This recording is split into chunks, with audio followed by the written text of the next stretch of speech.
வணக்கம். மூன் செய்திகளுக்காக ஸ்ரீதேவி. இன்றைய முதன்மை செய்திகள்.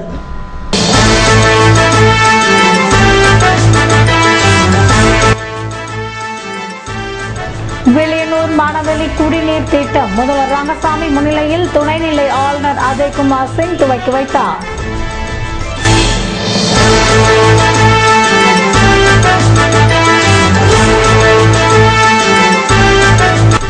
கதிர்காமம் அரசு கல்லூரியில் வகுப்பு புறக்கணிப்பு, சொந்த கட்டிடத்தில் இயங்க நடவடிக்கை எடுக்க வேண்டும் என வலியுறுத்தி தொடர் போராட்டம்.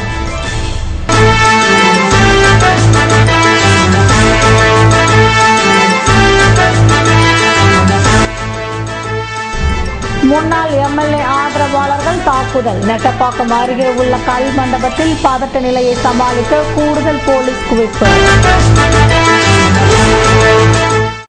இனி விரிவான செய்திகள். வில்லியனூர் மாணவெளி குடிநீர் திட்டத்தை ஆளுநர் அஜய்குமார் சிங் துவக்கி வைத்தார்.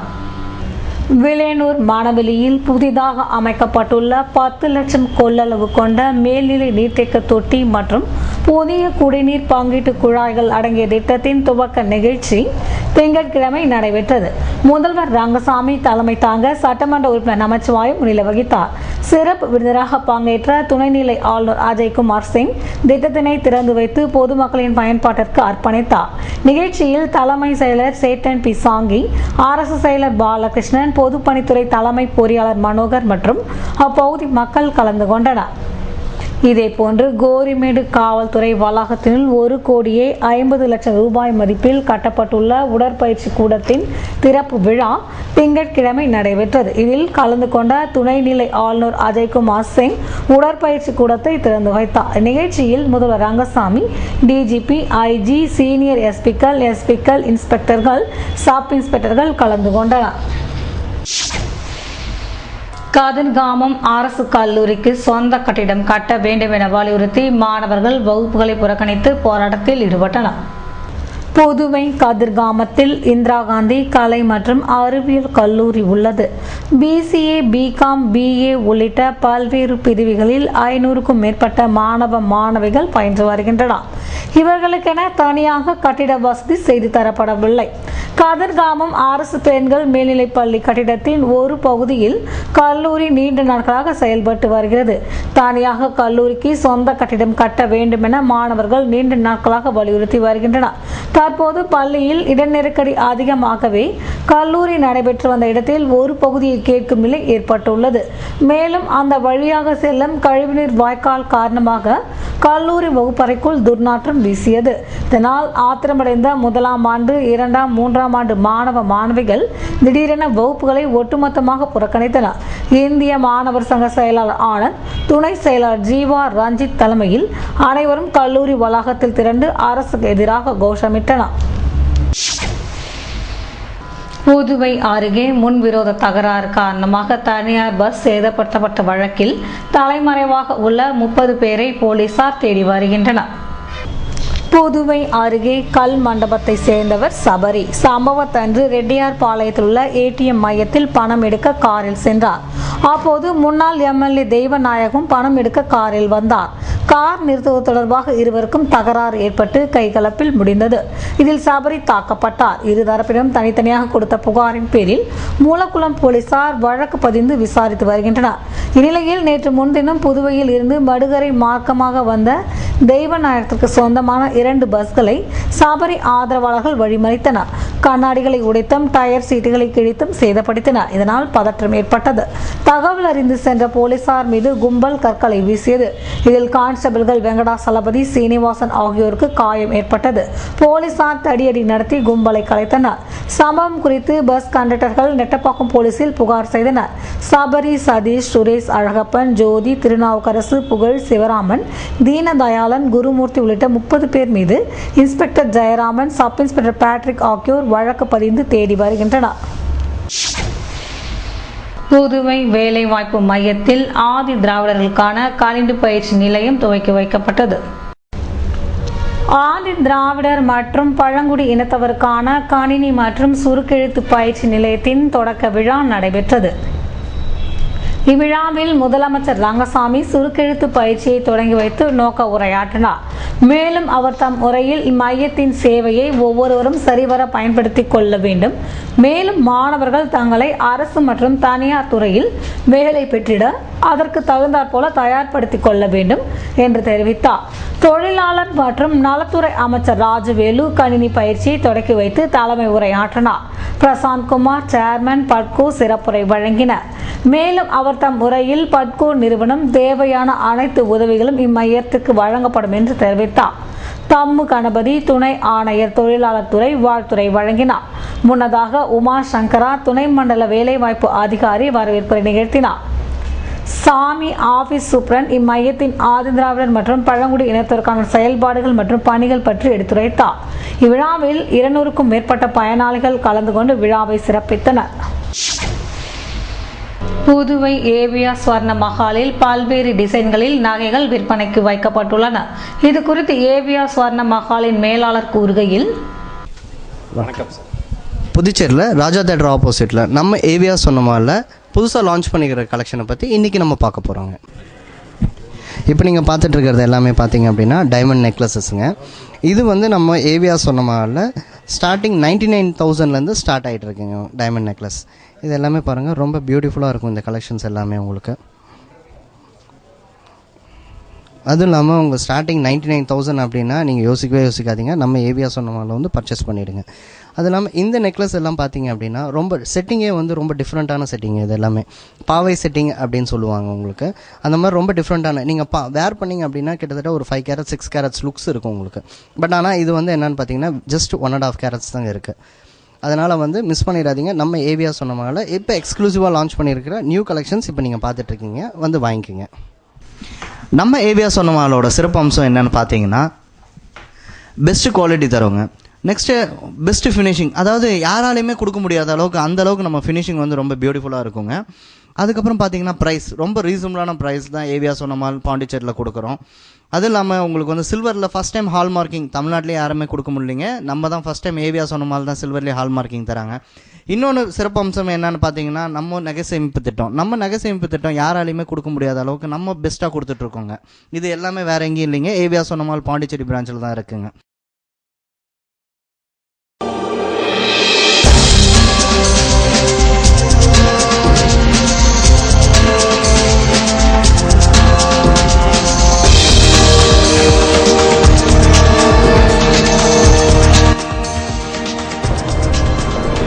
சுருக்கு வலையால் மீன் வளத்திற்கு ஆபத்து, வாழ்வாதாரத்தை பாதுகாக்க புதுவை அரசு தடை செய்ய வேண்டும் என மீனவர்கள் கோரிக்கை.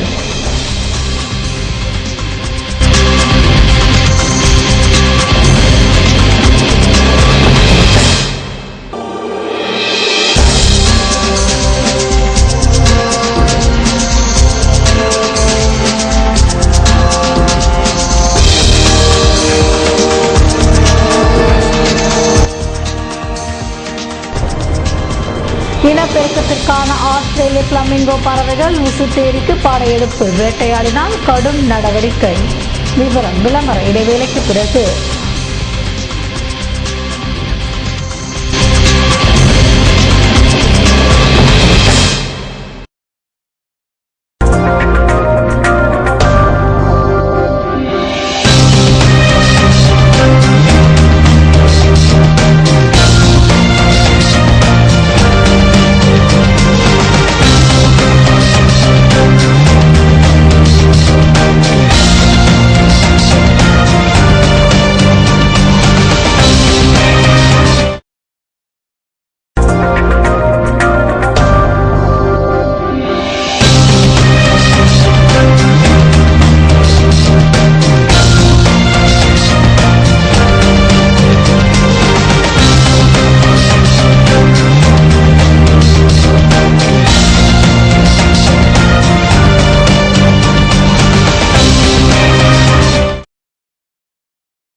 செய்திகள் தொடர்கின்றன. புதுவையில் நடைபெற்ற சர்வதேச நீர் சறுக்கு விளையாட்டு போட்டியில் வெற்றி பெற்றவர்களுக்கு அமைச்சர் ராஜவேலு பரிசுகள் வழங்கினார்.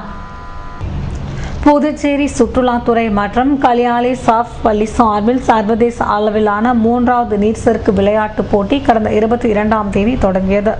இந்தியா, அமெரிக்கா, பிரான்ஸ், ரஷ்யா உள்ளிட்ட நாடுகளைச் சேர்ந்த 76 வீரர்கள் பங்கேற்று விளையாடினர். 3 நாட்கள் நடந்த இப்போட்டியின் இறுதி சுற்று நேற்று நடந்தது. இதில் பெண்கள் பிரிவில் சுகாசினி முதலிடத்தையும் போல்கா 2ஆம் இடத்தையும் பிடித்தனர். ஆண்கள் 16 வயதுக்குட்பட்டோர் பிரிவில் அப்பாஸ் அலி முதலிடத்தையும் பர்ஸ் 2ஆம் இடத்தையும் பிடித்தனர். 17-28 வயதினர் பிரிவில் தரணி முதலிடத்தையும் முன் 2ஆம் இடத்தையும் பிடித்தனர். 29 வயதுக்கு மேற்பட்டோர் பிரிவில் ஜூவான் முதலிடத்தையும் மூர்த்தி 2ஆம் இடத்தையும் பிடித்தனர். இது தவிர சிறந்த அலைசறுக்கு வீரராக ராகுல், அதிகம் அலைசறுக்கு செய்த வீரராக ரமேஷ் தேர்வு செய்யப்பட்டனர். தொடர்ந்து நடந்த பரிசளிப்பு விழாவில் சுற்றுலாத்துறை அமைச்சர் ராஜவேலு கலந்து கொண்டு போட்டியில் வெற்றி பெற்ற வீரர்களுக்கு காசோலை மற்றும் அலைசறுக்கு பலகையை வழங்கினார். நிகழ்ச்சியில் புதுமை கூட்டுறவு புத்தக சங்க செயலர் முருகன், கலியாலை சப் பள்ளி நிர்வாகிகள், பொதுமக்கள் திரளாக கலந்து கொண்டனர். புதுவையில் நடைபெற்ற மாநில அளவிலான டேபிள் டென்னிஸ் போட்டியில் வெற்றி பெற்றவர்களுக்கு அமைச்சர் தியாகராஜன் பரிசுகள் வழங்கினார். புதுவை அமலூர் பவும் தொடக்க பள்ளியில் தமிழரசி டேபிள் டென்னிஸ் கிளப் சார்பில் மாநில அளவிலான டேபிள் டென்னிஸ் சாம்பியன்ஷிப் போட்டிகள் கடந்த 22ஆம் தேதி தொடங்கி 3 நாட்கள் நடந்தது. 12 பிரிவுகளில் நடைபெற்ற இப்போட்டியில் பல்வேறு பள்ளி மாணவிகள் பங்கேற்றனர். நேற்று மாலை இறுதிப் போட்டி மற்றும் பரிசளிப்பு விழா நடைபெற்றது. டேபிள் டென்னிஸ் சங்க மாநில தலைவர் நமச்சிவாயம் தலைமை தாங்கினார். கிளப் தலைவர் செல்வமுத்து குமரன் வரவேற்றார். சங்க செயலாளர் கருணாகரன் வாழ்த்து பேசினார். அமைச்சர் தியாகராஜன் பரிசு வழங்கினார். போக்குவரத்து எஸ்பி குணசேகரன், கிளப் செயலர் ஐயப்பன் உட்பட பலர் கலந்து கொண்டனர். புதுவை கடல் பகுதியில் தடை விதிக்கப்பட்ட சுருக்கு வலைகள் பயன்படுத்தப்பட்டு வருவதால் அரசு நடவடிக்கை எடுக்க வேண்டும் என கட்டுமர மீனவர்கள் கோரிக்கை விடுத்துள்ளனர். புதுவை மற்றும் தமிழக கடல் பகுதியில் மீன் இனப்பெருக்கத்தை முற்றிலும் பாதிக்கும் சுருக்கு வலைகளை பயன்படுத்தக்கூடாது என அரசு தடை விதித்துள்ளது. இந்த வலையில் மீன் குஞ்சுகள் அனைத்தும் சிக்கும் என்ற நிலை காரணமாக அரசு சுருக்கு வலைகளை பயன்படுத்தினால் நடவடிக்கை எடுக்கப்படும் என எச்சரித்துள்ளது. தமிழகத்தில் ராமேஸ்வரம் பகுதியில் இதுபோன்ற சுருக்கு வலையை பயன்படுத்திய மீனவர்களின் வலைகள், படகுகள் பறிமுதல் செய்யப்பட்டுள்ளன. ஆனால் புதுவையில் இது போன்ற நடவடிக்கை எதுவும் இல்லை. இதனால் கரையோர பகுதியில் விசைப்படகு மற்றும் ஃபைபர் படகு மீனவர்கள் சுருக்கு வலைகளை பயன்படுத்தி மீன் பிடித்து வருகின்றனர். இதனால் கரையோர மீன்களை நம்பி பிழைப்பு நடத்தும் கட்டுமர மீனவர்கள் சுருக்கு வலைகளை பயன்படுத்துவோர் மீது நடவடிக்கை எடுக்க வேண்டும் என கோரிக்கை விடுத்துள்ளனர். புதுவை அருகே உசிட்டேரிக்கு ஆஸ்திரேலிய பறவைகள் அதிகம் வந்திருப்பதால் அவைகளை வேட்டையாடுவோர் மீது கடும் நடவடிக்கை எடுக்கப்படும் என வனத்துறை எச்சரித்துள்ளது. வில்லியனூர் அருகே உள்ள உசிட்டேரிக்கு மழைக்காலம் துவங்குவதற்கு முன்பாக வெளிநாட்டில் இருந்து பறவைகள் வருவது வழக்கம். இந்த பறவைகள் இங்கு வந்து முட்டையிட்டு குஞ்சு பொரித்து கோடை வெயில் துவங்க முன்பாக தங்கள் இருப்பிடங்களுக்கு திரும்பி செல்வதை வழக்கமாக கொண்டுள்ளது. இதன்படி இந்த ஆண்டு மழைக்காலத்திற்கான அறிகுறிகள் தென்படுவதையொட்டி ஆஸ்திரேலியாவில் அதிகம் காணப்படும் பிளமிங்கோ பறவைகள் கூட்டம் கூட்டமாக உசிட்டேரிக்கு வர துவங்கியுள்ளன. பல 1000 கிலோமீட்டர் தொலைவில் இருந்து உசிட்டேரிக்கு வந்துள்ள இந்த பறவைகளை சிலர் வேட்டையாடுவதாக வனத்துறைக்கு புகார்கள் தெரிவிக்கப்பட்டுள்ளது. எனவே இது போன்ற செயலில் ஈடுபடுவோரை கண்டறிந்த அவர்களுக்கு கடுமையான தண்டனை வழங்க வேண்டும் என இயற்கை ஆர்வலர்கள் வலியுறுத்தியுள்ளனர். இதனிடையே உசிட்டேரியில் இனப்பெருக்கத்திற்காக வந்துள்ள பிளமிங்கோ பறவைகளை வேட்டையாடுவோர் மீது கடும் நடவடிக்கை எடுக்கப்படும் என வனத்துறை எச்சரித்துள்ளது. புதுவை உப்பளம் தொகுதியை சேர்ந்த பயனாளிகளுக்கு வீடு கட்டுவதற்கான மானிய தொகையை சட்டமன்ற உறுப்பினர் அன்பழகன் வழங்கினார். புதுச்சேரி அரசு குடிசை மாற்று வாரியம் மூலம் உப்பளம் சட்டமன்ற தொகுதியை சேர்ந்த பயனாளிகளுக்கு காமராஜர் வீடு கட்டும் திட்டத்தின் கீழ் 2வது மற்றும் 3வது தவணை தொகையினை தொகுதி சட்டமன்ற உறுப்பினர் அன்பழகன் வழங்கினார். நிகழ்ச்சியின் போது குடிசை மாற்று வாரியத்தின் செயற்பொறியாளர் ரவிச்சந்திரன், உதவி பொறியாளர் சுதர்சனன், ஆய்வாளர் செல்வம் மற்றும் உப்பளம் தொகுதி செயலாளர் கிருஷ்ணமூர்த்தி, ஏழுமலை, யாசின் உட்பட பலர் கலந்து கொண்டனர்.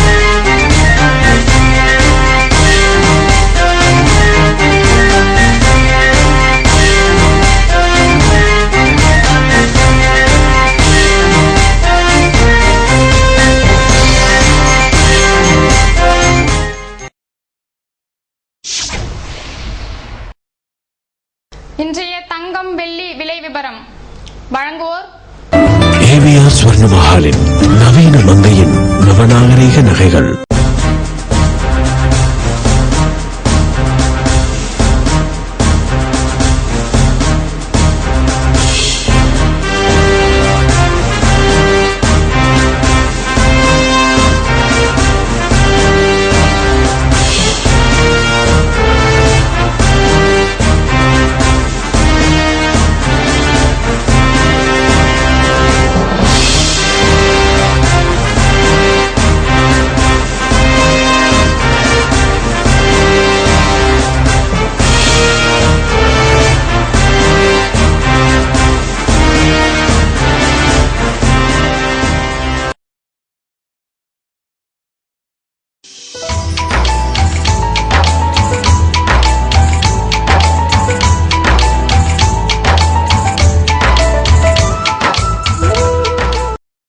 புதுவையில் இன்றைய வெப்பநிலை அதிகபட்சமாக 30 டிகிரி செல்சியஸாக பதிவானது.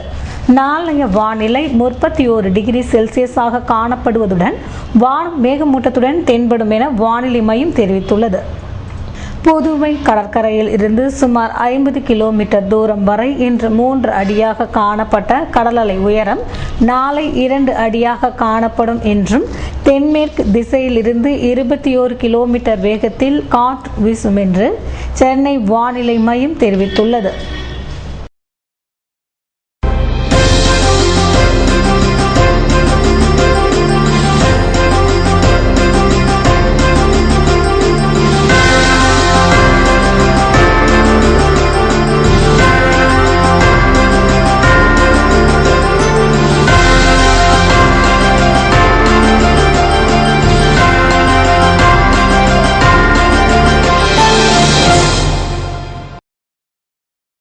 மீண்டும் இன்றைய முதன்மை செய்திகள்.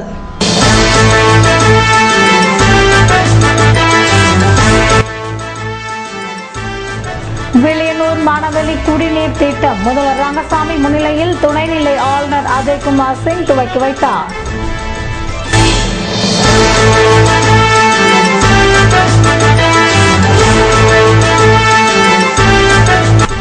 கதிர்காமம் அரசு கல்லூரியில் வகுப்பு புறக்கணிப்பு, சொந்த கட்டிடத்தில் இயங்க நடவடிக்கை எடுக்க வேண்டும் என வலியுறுத்தி தொடர் போராட்டம்.